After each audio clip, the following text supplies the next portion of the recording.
So, hi, welcome everyone. First, for those of you who don't know who you are, can you please introduce yourself, a little bit about yourself, your background, and your restaurant that you work for? Well, I feel like I know a lot of faces in the room, but if I don't know your face, my name is Tere. I'm the chef and co-owner of Recoveco with my husband, Nico. We are located in South Miami. Kaya gave us some homework, which was to try to think about the origin of the restaurant. And I feel like I wish I had some sort of romantic story about Nico and I in the rain, scribbling on a napkin. But there was really, I think, no big bang moment for the restaurant. It was kind of a slow and protracted combination of things that have led us to today. I think we were both in the stage of our career where we were starting to realize that the workplace environment not only changed how you feel as a cook, but also the success of the restaurant and the success of the people that work with you. Us coming from different backgrounds, it was starting to be a good question, what would a shared workplace look like? And we wanted to find a house so that those ideas could kind of work themselves out. At around that same time, my brother-in-law saw a corner in South Miami, not a very popular dining destination, but it happened to be the perfect corner for us. At the beginning, I kind of wanted to run away because there was nothing in it. We were either very fortunate or very unfortunate that our first restaurant was a first-generation restaurant. That's kind of, it depends on whether you're a glass half full or glass half empty kind of person. I think, looking back, it was great because it allowed us to really design the restaurant to our particular specifications. And I think a lot of the things that people enjoy about Recoveco were really thought out in that, protracted year and a half build-out phase. The cutlery, the fact that the counter is open on both sides, just, little details that make the experience were thought of during that time. And the result was a 36-seat restaurant, which when it was born, people immediately asked us to define, which was very difficult because it's kind of like asking a newborn, what do you want to be when you grow up? Kind of not the right time to ask that question.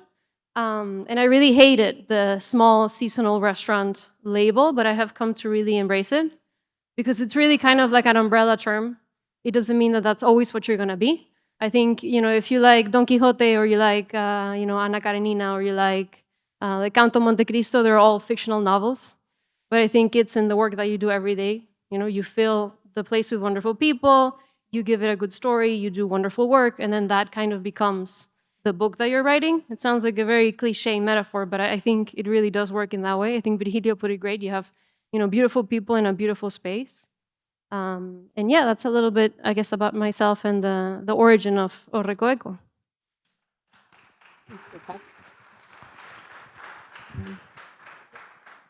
Hi, I'm Luciana Giangrande, and I'm chef co-owner of Boyade and Walrus Rodeo, also with my husband, who's over there. I think, like Tere, Boyade was something that was very slow, not an aha moment, but something that we spent basically a career of work towards, where you have a lot of grind and a lot of time to think about what your dream place is or something that would be meaningful for you when you're not working for someone else, but the kind of space that you would want. And then we had kind of a different experience with Walrus Rodeo, where we were, full in it at Boyade, and then an opportunity came up where a restaurant in the same plaza became available. And, we had to decide, okay, are we gonna throw ourselves into something else? We've already kind of opened our dream place. We're still working to make this dream place better every day. And, can we get into something else? And we did, but with a lot less time and, I guess, dreaming, because when you're in the development, but it's not something you see in the immediate future, you can kind of think it over and over and over again, take notes when you're traveling, when you're eating somewhere else, and little by little that image comes together. And I had the other side where it was like, okay, we're doing this, we have an image, and okay, now we're open, and this is now still developing and now still working itself out, and we're little by little seeing what it will become. Oh, I'm sorry, I'm nervous, and I forgot what else I'm supposed to talk about. You know, Boere is inspired by a town called Livorno, which is in Tuscany, and it's a place that I've been going to since I was a little kid. We call it modern Italian because it's definitely known for pasta and things like that, but we take our own spin on it. And I think the same where you combine someone's background, my own being Latin, but where I always spent my time cooking in Italian restaurants, and my husband, who is American but cooked in mostly French places, how you join a food or how you join an experience and make it your own. And I think the goal has always been, with everything we've done, to open the kind of place that we would want to go to, open the kind of place where we would want to work. And I think that really comes through in creating a genuine environment, both for our guests and for our team. And I think that's always been a really big priority. Just, you want it to be comfortable. You want people to feel welcome. Even, we lived in New York for a long time, working in New York, and weren't making a lot of money, but we really wanted to go eat at some of these great restaurants. So you save up, you make a big plan, you don't have a lot of days off, and you go out to experience something, but maybe you look like a line cook and are really casual and not somewhere. I still remember one place that I dined that I'd been waiting to go to forever. I don't want to throw anyone under the bus, but it's a 3-star and all the things. And the meal was excellent, but I still remember how uncomfortable the service made me because I didn't look like I belonged to be there. And, it just wasn't forever. I'll remember what I ate, but I'll also remember that I never wanted to go back. And I think that's really important, that people always feel welcome. So sometimes, we're a Michelin-starred restaurant, Boyere, but sometimes people come in and one of the things they'll say is, I didn't expect this, from a Michelin restaurant, because they think it's supposed to be fancier or more stuffy. I don't know. I know there's different expectations for that, but I think when we opened, it was always intended to be a neighborhood spot, and we always wanted people to feel welcome. So no matter whether or not you're letting people down sometimes because it's not that star experience or whatever it is, I think it's always really important to stay true to who you are as a business owner, as a chef, as a person. And then the people that want to come to your place will come, I'm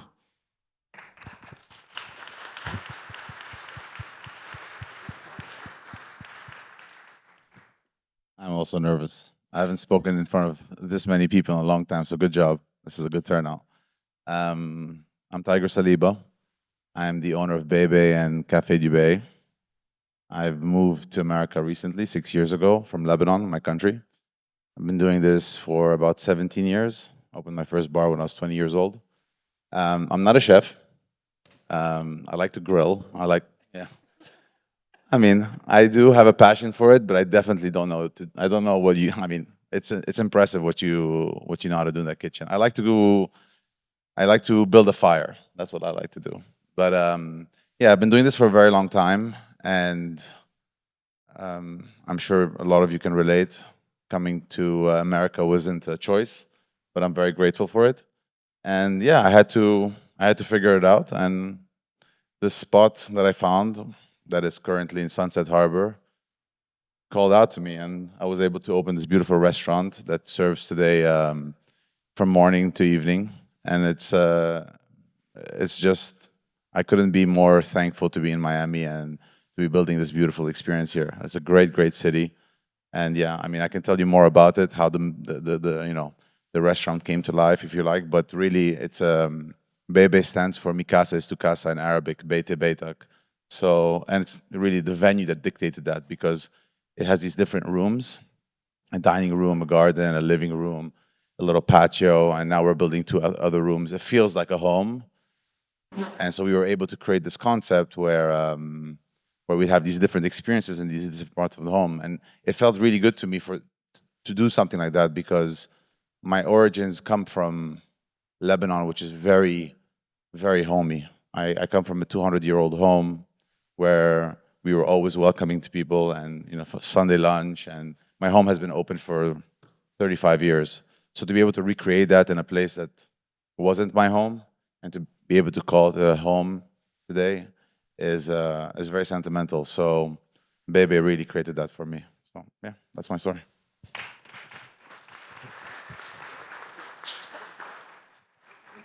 all of your family background, your heritage, your roots, they come from regions that are actually very rich in food, in traditional food, home style meals, sharing, like Middle Easterns, there's a lot of sharing, Venezuelan as well, like there's a lot of sharing for breakfast only, it's a feast, Latin America in general.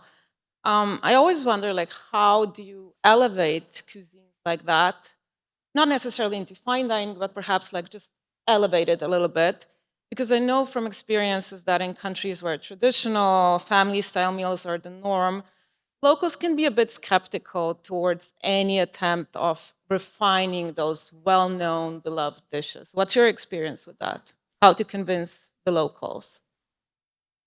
I'll go. Wanna go? We're family style, so we're definitely not fine dine, but we did elevate it. And the way we've been doing it is, well, one, our culinary team, and I can talk a bit about how we got to that, but also the investment that we put behind the kitchen.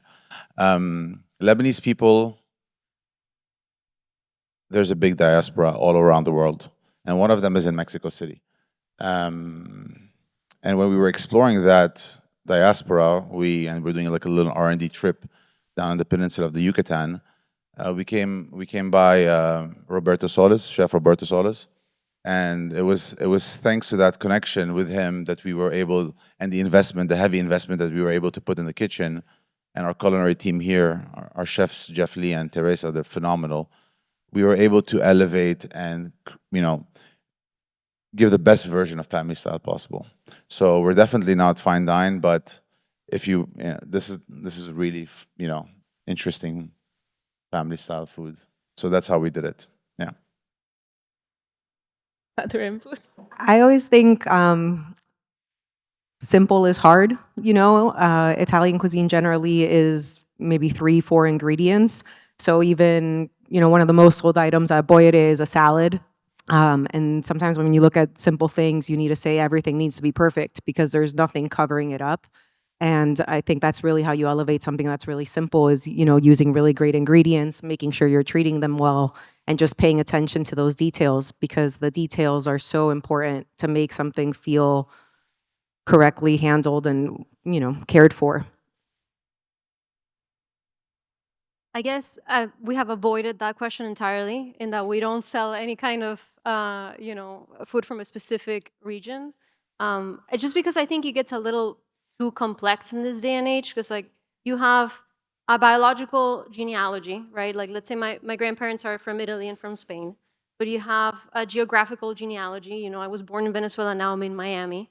But you also kind of have, I think, a work genealogy that becomes also an important thing. Like, I am the kind of everything I know about cooking comes from my mom, but my mom didn't teach me how to use agar agar, And I feel like that's also something that kind of plays into how I view food and how I cook at the restaurant. It's kind of adding from all those 3 types of genealogies. So I think it's kind of like hard to define and give people kind of like a clear answer. So that's why, when people come, they always kind of like joke with me, like, when are you gonna have like arepas and tequeños on the menu? And I always say never because I literally made arepas for Nico yesterday at home. It's kind of like the thing that I do at home, but it does come out in really subtle ways. Like, we had a dessert. I was talking to Paulo about this the other day, or today actually. It was kind of a play on a bati bati. It's kind of like a very famous ice cream in Maracaibo, where I come from. And we did it in a completely different way. There were no ingredients from the original bati bati. Like, the original one is kind of like grape flavored and comes in like a plastic cone. Our version used, blueberries from Eustis, Florida, and you had to lick it out of a caimito, which is a kind of very, I don't want to say like an obscure fruit, but it's kind of one of those fruits that don't get, much fame. So I think it can be put into the menu, and the people that will know. But I don't think it's something you can kind of like overtly define yourself as, because then it becomes really difficult to kind of like please everybody because everybody has their own, But that's what makes it more interesting because you have the cooking techniques and the flavors from your country. I mean, I'm Lebanese, my chef is Mexican. A Lebanese Mexican cuisine would be hummus and tacos. That would be very, very boring. Like I don't, that's not what we wanted to do. We wanted to create we took the flavors of Lebanon and of Mexico. We took the the cooking techniques of both cities, the spices, and then we created something new. That's why it makes Miami very special, because we can create new things here. There's a lot of people that are from everywhere. Yeah, it was a little bit my next question is, so it's my first time in Miami, but I have quickly figured out that this city is very, it's a city where ethnic cuisine plays a huge part of the gastronomic tapestry of the town with all the immigrant communities, especially like the Cubans and the Venezuelans. Does that make it easier perhaps to open restaurants here that pay homage to these communities?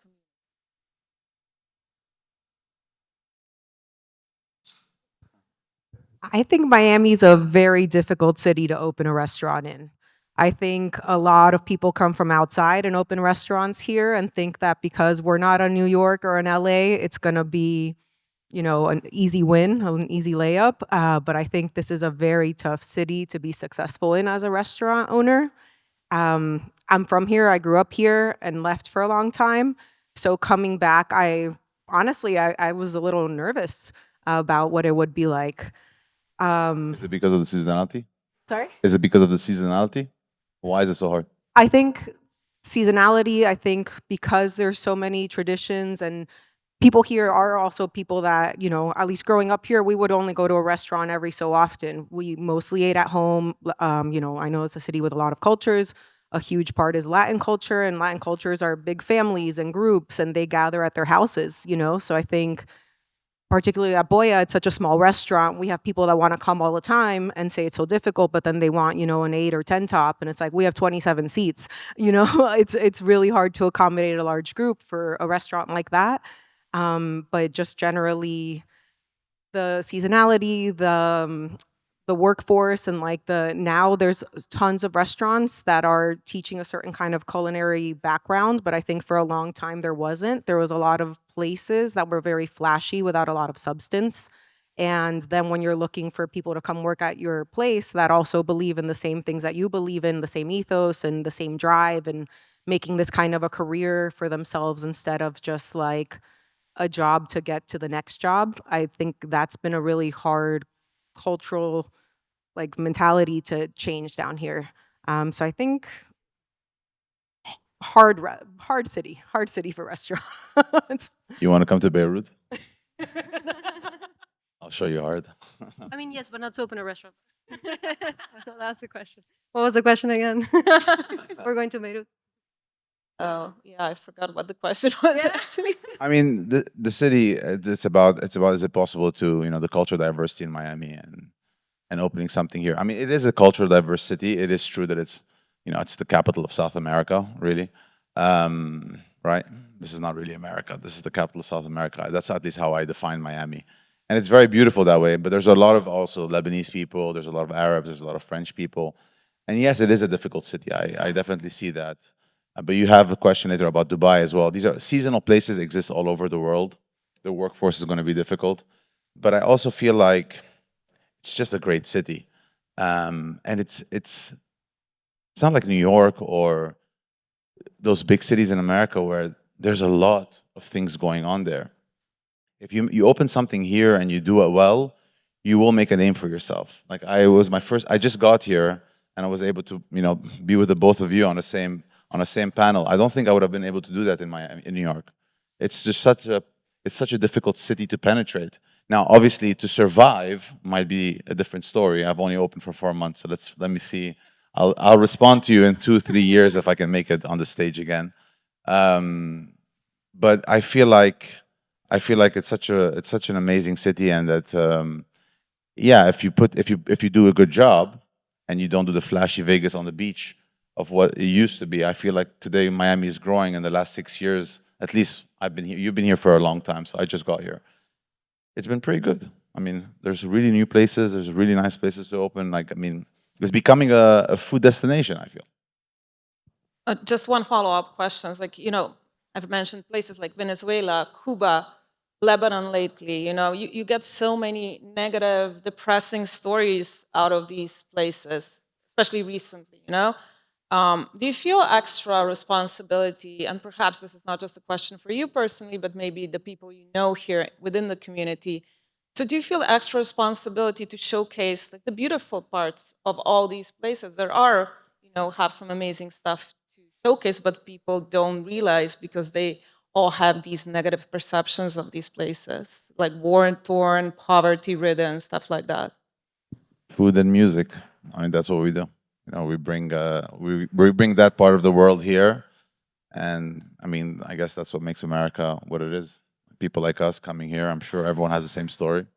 But yeah, the media will portray whatever it portrays, and we will do our best to, you know, give them the real true color of our country. I also think, the biggest thing you can do is carry your work ethic everywhere you go, and I think that's the best representation you can give to the place that you're from. It's just going at it 100%. And I feel like everybody in the hospitality industry, in the gastronomic industry, is by definition pretty much a hard worker. But I do feel I carry that flag. I always want to make the people around me and where I come from proud. But I think the one thing that I can do is just carry that work ethic everywhere I go.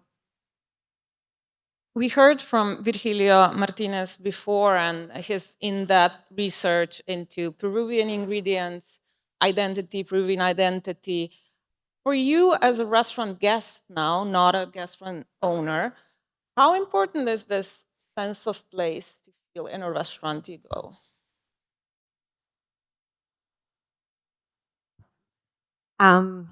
Not only just with ingredients, but I think even the last panel touched on it with things becoming a little homogenous across the board of, Instagram and things starting to all look the same, or you see certain items on a lot of menus.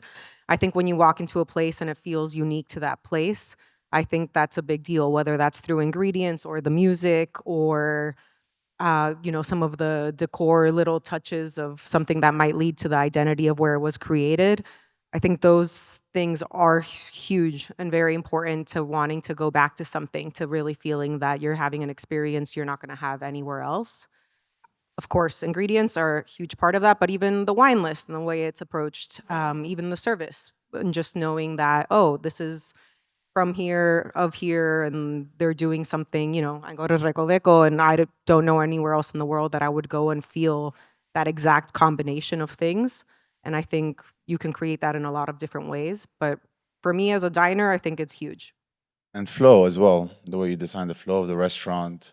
The feng shui of a restaurant is very, very important. You don't know why you leave a restaurant and you feel good about it. These are little things that matter, whether the music was too loud or too little, or the AC was at the right temperature, or the average check at the end of the night was good or not. These are all things that come into play. And then obviously the decoration is very, very important, and the identity of the restaurant and the ingredients and all that.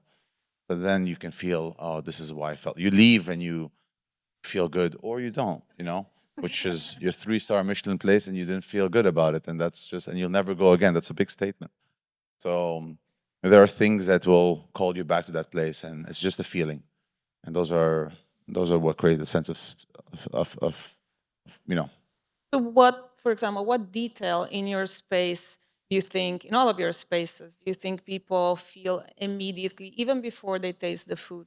What kind of image do they create in their mind? I mean, it's very homey, right? So it wasn't, the brief wasn't very difficult when I spoke to Michael, our designer, build a home. And the moment that you walk in, you will, not even when you walk in, from the outside, the way it's closed off to the street with, it just looks like a home. The door looks like a home. You walk in, and then you can really understand that this is someone's home, right? And so that in itself, when you're walking into your friend's home, you kind of start to feel good, and then it's on me to make them really have a good experience afterwards.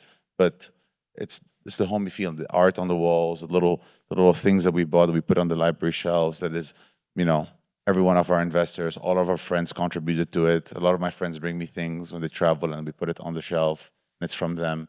And then it just gives this beautiful feeling. And then obviously all the other things, service and food and drinks and so on and so forth, music.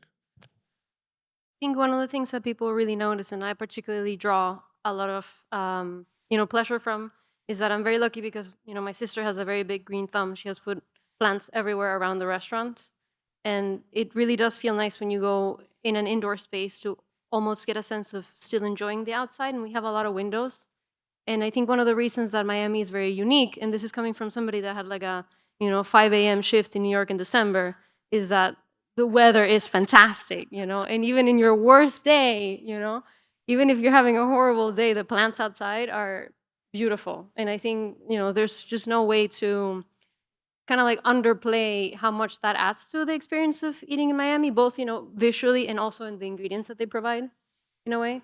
I think also, you know, in any other kind of like little details, I think cutlery for me is something that I mentioned because it's something that I thought of a lot. I wanted it to be colorful and I wanted it to be kind of clunky.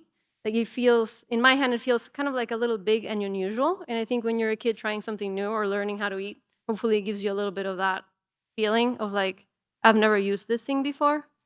So that you, it's kind of like an entrance to trying new things in a way. I think you should always think about what you want people to feel in the space. Like you're saying, homey, or you bringing in the outside. Both our restaurants are located in a kind of unique place because it's a shopping plaza in Little Haiti. We're next to a laundromat. There's a lot of confusion from guests sometimes as to why we put a restaurant there. And when Boya opened, it was a second gen space. We took over a little spot that was there, but you know, from the outside, it really didn't look like much. And we just put a big exclamation point outside. And I remember the gentleman who designed our exclamation point, he said, "Wait, you're not going to put the name of the restaurant? Who do you think this is? McDonald's? Like, no one's going to understand what this is." But I was like, no, no, no, it's part of the idea because Boya is like a good surprise. So we want people to show up there, be confused, walk in from the outside, and then all of a sudden you're in a space that's lively and, you know, hopefully exciting and intimate, but you don't know what you're getting into from the outdoors. And when we went and opened Walrus Rodeo, you know, that's a corner space. It's much bigger. We decided to put our on the outside, you know, kind of where we have this intimate, quiet little surprise on one part of it. This is like the louder little kid sister restaurant that's more bold and in your face.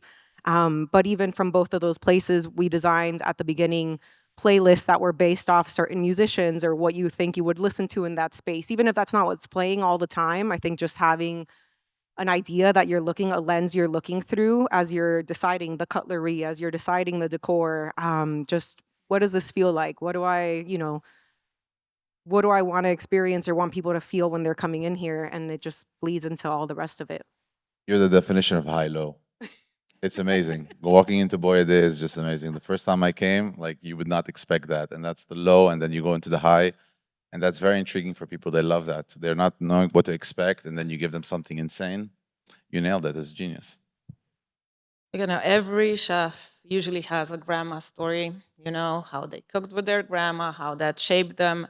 What are some of your favorite food memories growing up? What made you connect with food and really discover that you like doing this? I don't have a grandma story. I have a grandfather story, and I'm not a chef. So, but you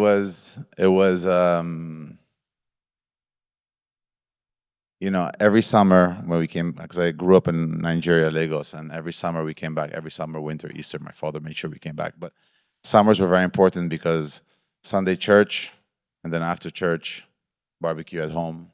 And my grandfather made sure that I learned how to build that fire. And that was it, since I was a kid, you know? All the steps to build it, and then it became my thing. And then from there, I became the kid that grilled, and I made sure that I grilled for everyone. And then I grew into it, and I grew into it, and I just love fire. And that was really my story. I have other stories with him of, you know, the winter stories and how to make the arak. We have this special drink that we drink in Lebanon. And also doing that with him and my father was very special. But that's what got me really into the love of fire and grilling and drinking. He would pass me the occasional drink. When I was a young kid, he would hide it from my father. He would give me a little drink. Always the grandpas. It's all my. He was a hard man, apparently, with my father, but not with me. All the food was always very important in our family and with my grandparents also. I think mine is more tied to my mom. My mom was Cuban, but you know, my father did not like Cuban food. He really grew up eating Italian food, and so my mom learned to make Italian food. And she was a great cook, but I always say the first time I learned to make pasta was with my Cuban mother. Even though I've lived and cooked in Italy, you know, I learned from her. And I think food was always an occasion, so just knowing that we're gonna gather around the table, that people are coming over, that we have to make it super special. And my room was right next to the kitchen, and I just like loved hanging out there and spending time and eating the filling, you know. But I think that just transfers. At Boya, we serve a tortellini in brodo during the winter time, and that's a dish that my mom would always make for Christmas and was very special to me growing up. And so when we were opening the restaurant, it was one of those things I was like, okay, we're gonna make it out of duck, and there's gonna be foie gras, and it's definitely not what I learned to make with my mother, but it's something that's still tied to that kind of core memory. I guess I have a kind of like a, it's not a childhood one, but it's like, mid-age Miami one that I feel like would have only happened here. But I guess everybody that's Venezuelan, in Christmas, we make hallacas, and you kind of only eat it in December. We had just moved here, and my mom, she's, of course, she makes my favorite hallacas. I guess she had gone to Sedanos, and in here they had ají dulce and they had habanero. And she mistakenly got a bunch of habaneros. And I remember being with my sister. My mom calls us, and it's like, I think I made a mistake.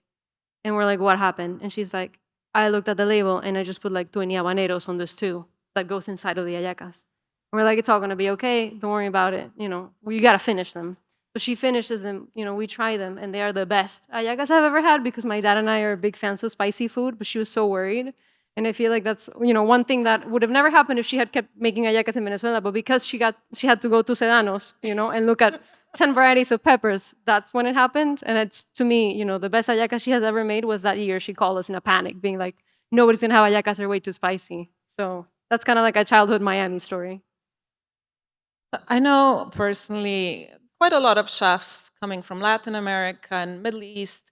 They always dreamed of leaving their country, so cooking, working in Europe or in North America and the US. But then there was one moment, perhaps like, one visit back home, one opportunity to go and cook there, create something special.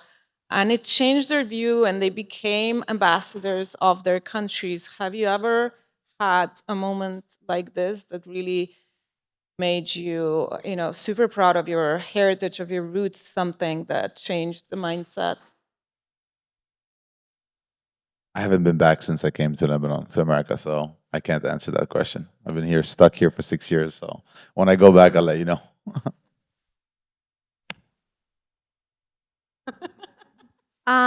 Yeah, I don't know. I feel like maybe I'm kind of like the young stage of my career. I definitely, like, people in this stage, I don't have as much, knowledge to give. But one time I stashed in a restaurant and I got to make family meal.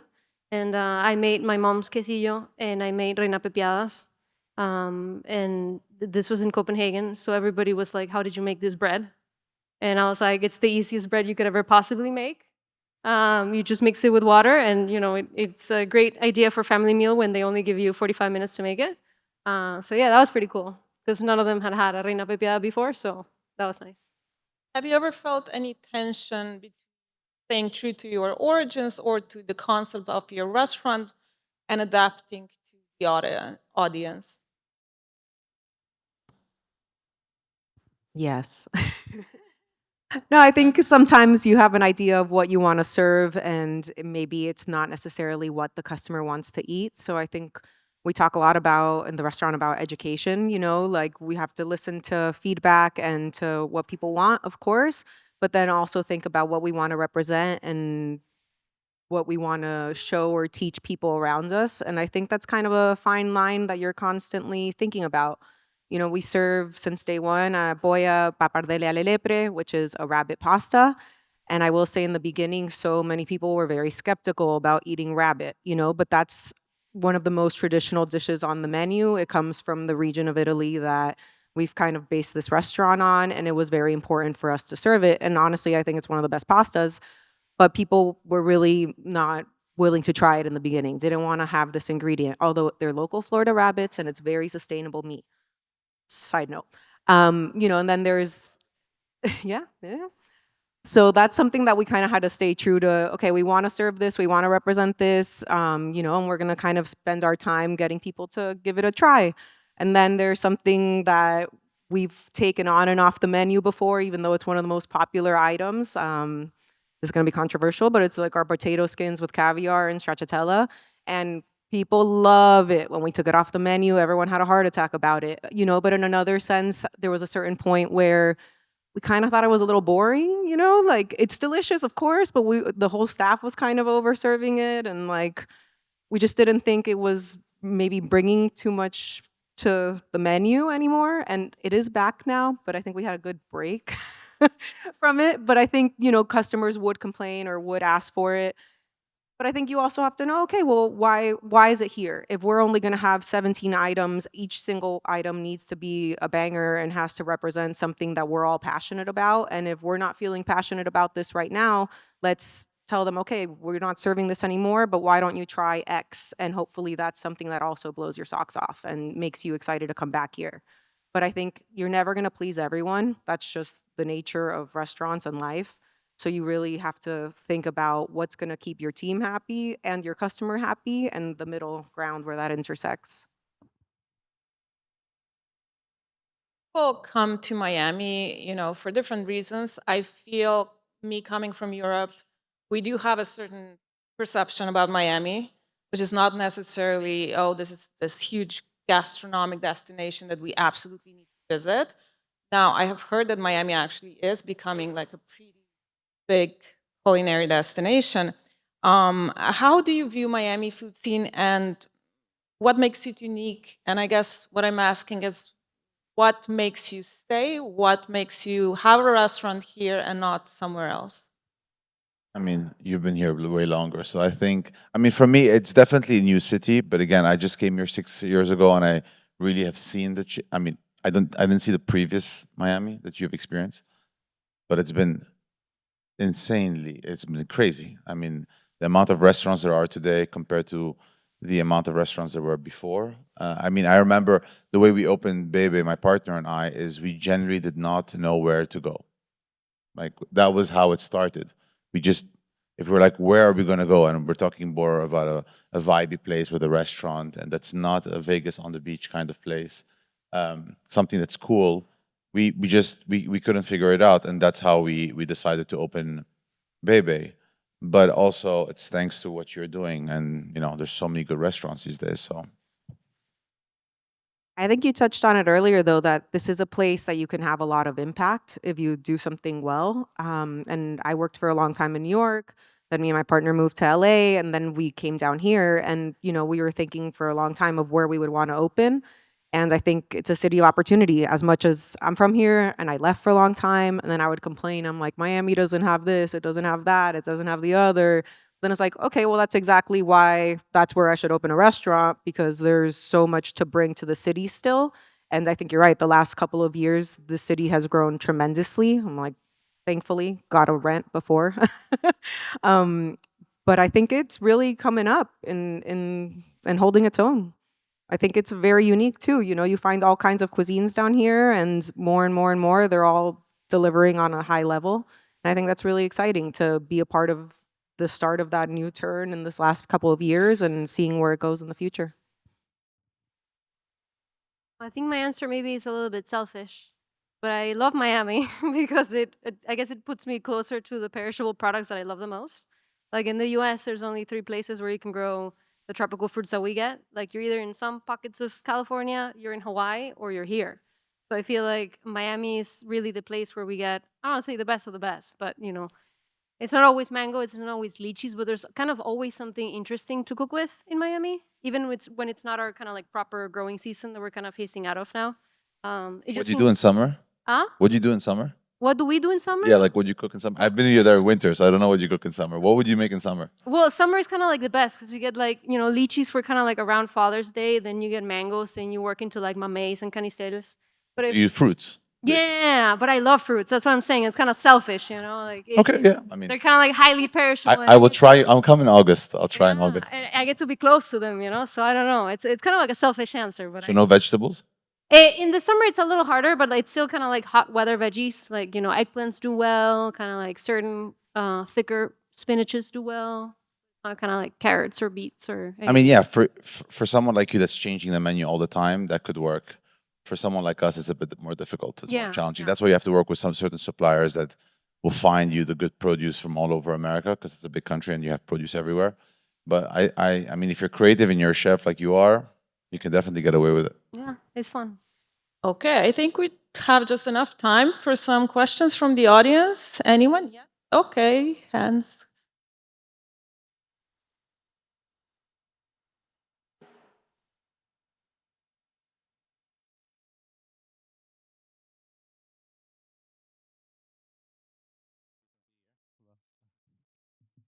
Hello?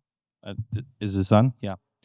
Fascinating talk so far. While you were talking, I was Googling all of your places and I saw Michelin starred this and acclaimed that for good reason. Obviously, you're talking about it, but um, restaurant's identity is everything. So what was the before the Michelin, before the critically acclaimed, and what was the after? What was the morning after?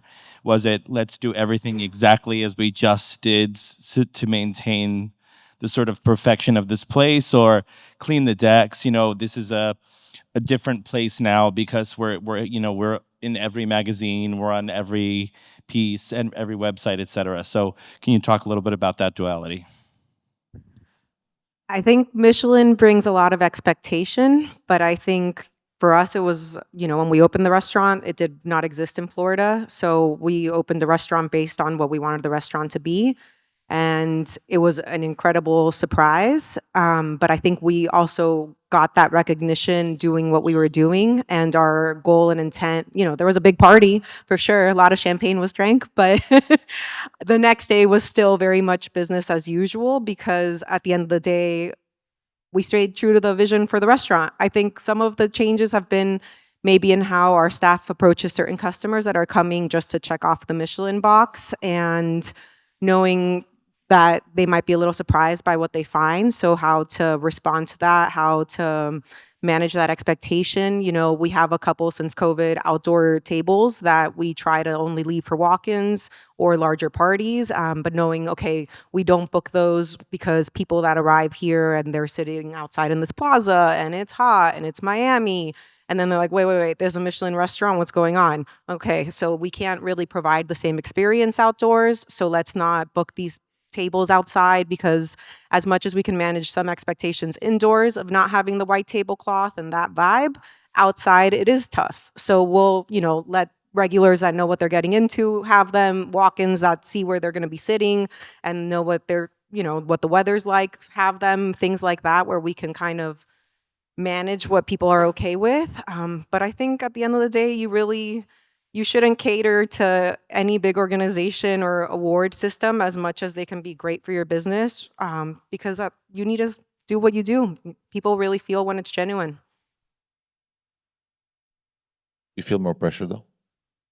Yes, I think I think the first year was incredibly wild because we really did not expect it, and then every year Because since, losing it would suck. So. exactly, every year since is a lot of dread, because yes, if you don't receive it, you just keep operating, and like I said, we're a really small restaurant. It's still okay to fill the seats, but I think the expectation, if you are to lose it, it can be really harmful for your business. So there is pressure, but we try to keep the pressure internal and not not change our way of operating. Hi. Hello. First of all, thank you so much for sharing your perspectives of how you designed the identity of your restaurants. And I'm curious, this question is for Lucia and Tere, as people who understand the landscape of Miami because you're so uniquely connected to it, what would you say is Miami's culinary identity for those who are maybe newer to the city? What separates us from other big culinary cities and why we are so special, or what it means to you? I think a lot of the owner-operated restaurants down here have a lot of community amongst themselves. And I think that's actually quite different from a lot of the other cities. Having lived in New York, having lived in LA, great restaurant scenes, very exciting. But down here, if you're an owner-operator, generally speaking, you know most of the other ones. And there's such a help, such a support system that comes from that I think is really special. Legitimately, I've we've called the chef at Sunny's and been like, we're out of oysters and can't get them. Can we come get some oysters? Which I think we still owe them, but we will deliver. I remember when we first opened Boya, even Guy was down the street and it was something like linens or napkins. And they had they come get some napkins, or we have extra basil on our farm. Do you guys want this basil to make pesto? We're not using it. Whatever it is, I think there's such a supportive system amongst the owner operators down here that's very unique to the city. And I know there's all kinds of cuisine, but I think that's very special and kind of a cool thing. And when guests will come from out of town, they'll say, where else should I eat? And that's a really great moment to be like, go here, go here, go here. Because I think we also really all care about making sure that these like out of towners get that full Miami range and see that there is so much cool, fun stuff going on in the city. And like, okay, we do this, but you should go check out this person because they're doing something totally different. And I think that's a really cool aspect of our scene right now. 100% what Luchi said. I think it's one of the smallest, tightest, hospitality communities. Everybody knows everybody. But I think it's also what makes the Miami community unique is that it has a lot of eyes on it all the time. I think Gretchen from Edible South Florida one time said that, she has gone places, but Miami is kind of like the most transient city. Like you always have people coming in and out from everywhere. And I think that just, it raises the personal expectation to a new level, because it's not only the locals, it's not only the tourists, it's kind of like a 50-50, mix, and you're always trying to be better a little bit for everybody. So I think that's very unique. Just the quantity of eyes that are in Miami at all times.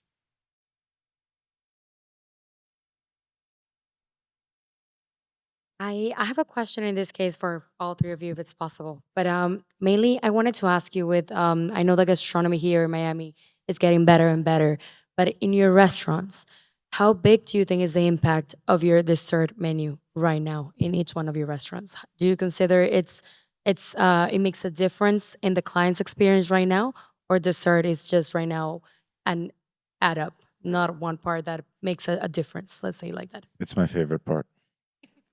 I mean, we have a date cake and a Basque Lebanese cheese creme brulee cake. Whatever they made, it was crazy. It's definitely very unexpected, and you see the reaction of people's faces when they especially the date cake. It's just unbelievable, and you see the reactions on their faces, and they're like, "Oh, I couldn't have ended on a better note." So for sure, very, very important for me. Dessert is very important. Okay, this is my question. Oh, it's going to be a long talk. I'm kidding. Oh, no. Well, dessert is a very big part of our menu at Recoveco. Not to say I have a personal connection to dessert, but I love dessert, because it's kind of like, I don't want to call it heaven, but like after you have something good, then it gets even a little bit better, which is rarely in life do you experience a situation like that where things get good and then it gets better. But kind of like a little tidbit of maybe showcasing how important it is. In our dessert and after dinner drinks menu, we actually don't write the name of the full restaurant on top. We do re, and then we do Coveco at the bottom, if you have seen it, because we use kind of like the prefix that's also part of the name of the restaurant to say that you can have, such a good experience again. It's kind of like not over. If we could do, 3 more courses of dessert and never let people go, I feel like I would do that, but then it would be a completely different business model. So that maybe requires a little bit more thought. And I also think it's a great vehicle to show all the fruits that I've been talking about. We do savory and we do sweet, but some things just shine better in some ways than others. I don't know. Love dessert. Honestly, when we were first opening, neither of us are dessert chefs, so we were like, maybe we shouldn't have dessert, or let's keep it really simple, or whatever it is. It's not really our wheelhouse. We did keep it very simple. I remember the opening dessert menu at Boya the recipes were provided for us from Alyssa Frice, who used to have an ice cream company down here, and we used to buy her ice cream. Very generous of her. And, they ended up being things that people really loved and ordered, and we could prep in our tiny kitchen, so we kept at it. But in recent years, we got a pastry chef that we're now sharing between both restaurants, and I think that's been a huge blessing and eye-opener to us for how impactful and important it can be. I think we shied from it before because it wasn't something that we felt was our strength, but now we're able to produce our own ice creams in-house and keep ideas rolling where we can say, hey, here's the idea we have. We don't know exactly how to execute it, but can you make it happen? And it takes it to a whole nother level. So respect for pastry chefs. It's just something I'm still little by little learning every day. But I Yeah, think it if could you be don't have a huge. pastry chef, it's impossible. Because I'm lucky, our sous chef is a pastry chef, and so I took it for granted. But my main chef cannot do it, so it's crazy. If you don't have a pastry chef, you cannot cook. You cannot make desserts. That's for sure. A whole different. It's crazy. It's very very complicated.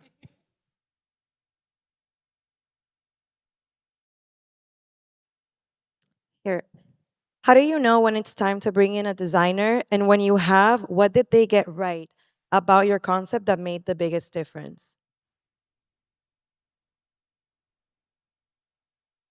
You always have to get a designer, and you definitely have to. Yeah, the mood boards that designers are choosing the right designer is very very important, and selecting the right designer is very important because it can make or break your restaurant. And once you choose the designer, they're like chefs. They have big egos, so you have to know how to speak to them and how to. It's true, and it's very true. So, and I'm not referring to the both of you. I have no idea, but uh, so you have to know how to gently make sure that the mood board reflects what you want it to reflect. Because if you make a mistake in design, it's going to cost you a lot.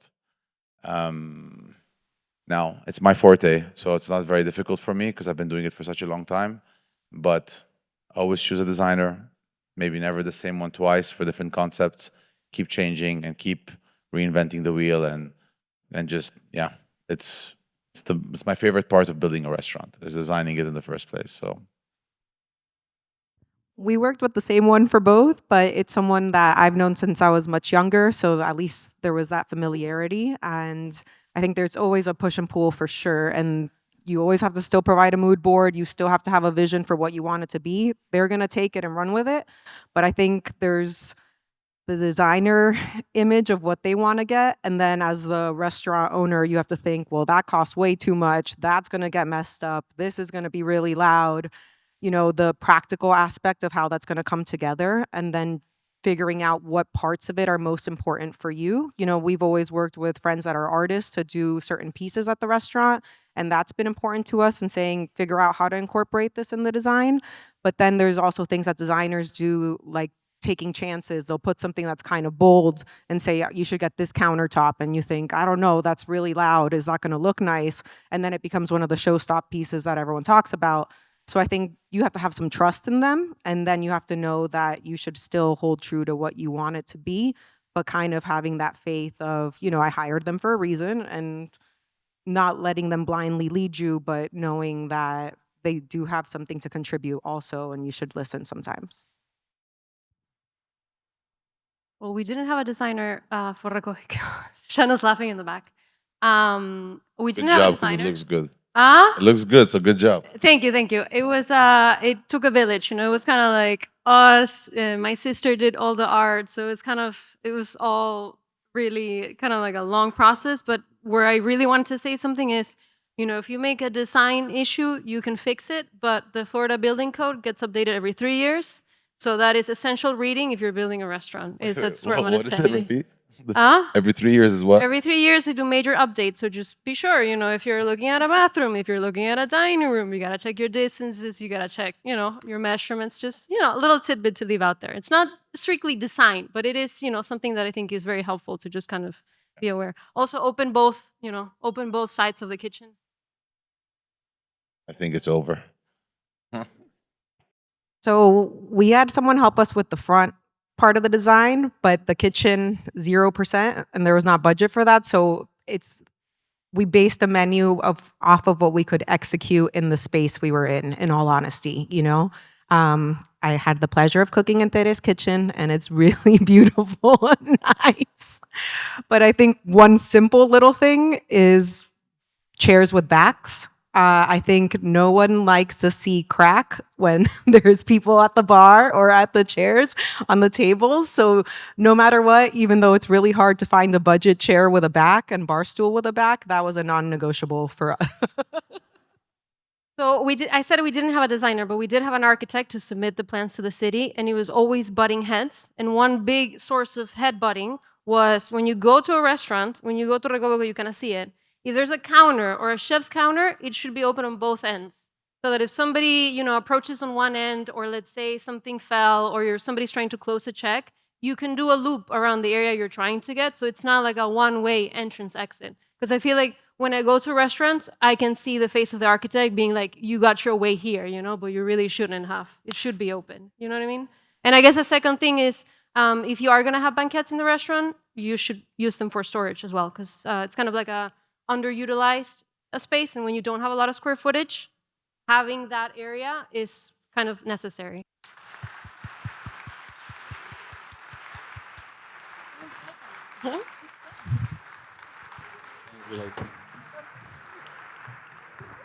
Algo.